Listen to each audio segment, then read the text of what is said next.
We'll actually start handling them at about 20 days old. We have Equus Education, Lee and Sally come in and handle them at that age.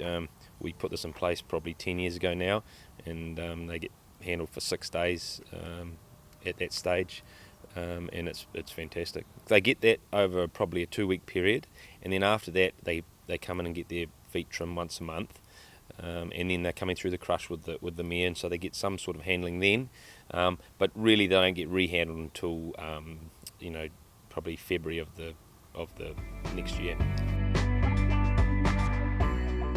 Picking their feet up, leading them, having the feel of the pressure on the head collar, making them go forward, but really feeling comfortable with their handler. The big thing is setting them up for the future, so we put them in some harder situations, so that they know that when we're handling them that we're in control, and then we give them the confidence to get away from their mother and lead by themselves. So they get another week's handling before they're weaned, and so when they've taken away from their mother, they're well used to people, and they've had a few situations where it's not always easy for them, so that if something goes wrong, they understand that they're with the handler and they're safe.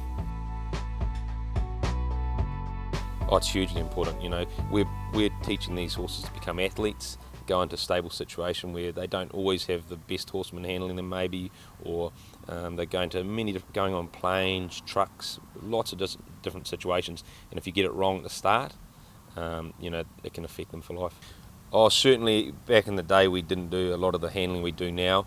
I just find that once they go into the yearling preparation, they're very confident in terms of their boxing, they're confident with people, you don't have to fight them like we used to do back in the day, and so no, it's the more handling you do, it definitely gives them the confidence in their life. We trim our foals once a month from the time they're born, and then that continues right through to the yearling stage. And some of the store yearlings, they might get pushed out to every 6 weeks. The other veterinary things they get, they all get their vaccinations for strangles and tetanus. But other than that, there's not a lot of veterinary things. Drenching, they've drenched sort of once every 6 weeks on a different program, so they have different sorts of drenches for different times a year.